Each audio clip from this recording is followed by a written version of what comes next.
So with the BBB dead, at least for the moment in 2021, a lot of folks feeling that government and inflation growing out of control, they kind of breathed a sigh of relief. But could Biden's radical appointments in the regulatory body of government stifle the free market in 2022? Former White House OMB director under President Trump, Russ Vought, joining me now. Russ, good to see you. Before we leave BBB aside for a moment, it does seem like there's going to be an effort to install a lot of the programs in BBB. Nobody knows exactly how much money it would entail. Install them by executive order. What are your thoughts about that?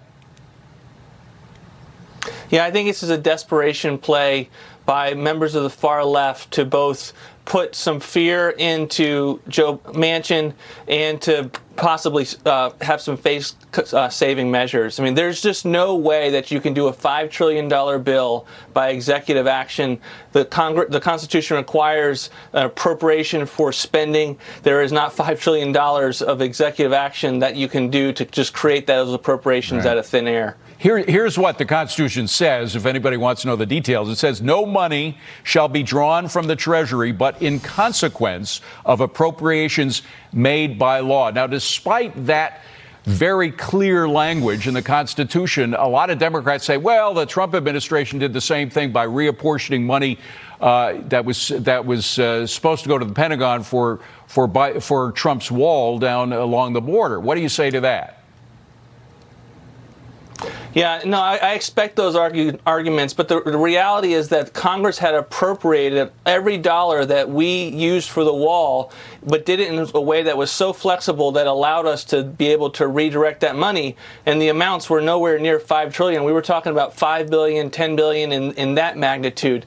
To believe that there's somehow $5 trillion in funds sitting there that can just be redirected for climate change and whatever is included in Build Back Better is just insane. And that's one of the reasons why the Progressive Caucus in Jayapal's op-ed did not have a specific plan. They know that these are all Hail Mary plays that they don't have any concrete details for. Well, even if you assume that BBB is dead, not only for 2021, but also for 2022, there's a lot of stuff that the Biden administration could do that they already have done in terms of regulatory policy and appointing people in the regulatory bureaucracy, which is huge in the United States now, that acts as a kind of tax against business in America and individuals. But we've seen it happen with the energy industry, but you could see it happen in a whole range of things. Of course, the most blatant example is Professor Omarosa and her plans to nationalize the banking institutions in America. Yeah, there's no question that this is going to continue to be a Biden administration that pursues bad policy, bad economic policy, anti-energy policy that is intending to increase the price of energy. That's their whole design. That's their whole point.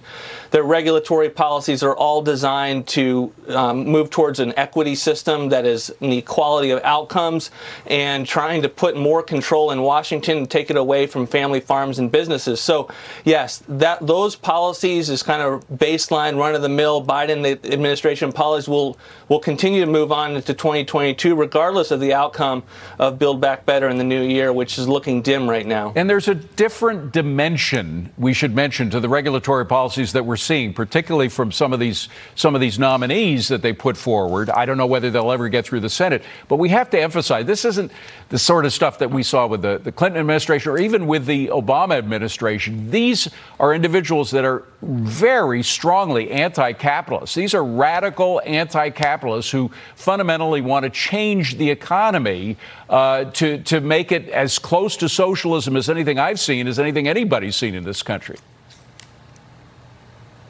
Yeah, when you're putting forward nominees that are against private banking systems, you know that you've reached a new level of liberalism. And I think the Biden administration's approach, whether Biden is aware of it or not, is to say, let's throw up as many hard left appointees and see what the Republicans can do to be able to stop all of them, knowing that many of them will get through because Republicans are a little more susceptible to accusations that you're blocking all of my nominees. And I think that's unfortunate. They should oppose all of them. But I think the reality is that these are hard left nominees that are getting through, and they'll have a substantial impact on the American people's way of life. By the way, Professor Omarosa has withdrawn her name because there was so much scrutiny about her previous writings with regard to nationalizing banks and stuff.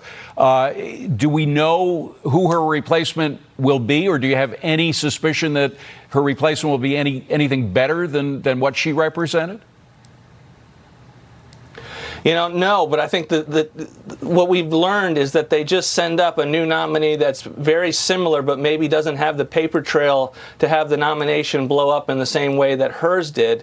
And so we need organizations and senators to be vigilant in asking the right questions. People like Senator Cruz and Senator Hawley have done a great job of this to make sure in questioning they are asked revealing questions that articulate their worldview, their policy agenda, so that senators can understand when they do those confirmation votes what they're getting and what the American people are getting. Right. We really could regulate capitalism out of the United States economy if we're not careful. Russ Vought, good to see you, my friend. Thank you very much for being here. Happy New Year.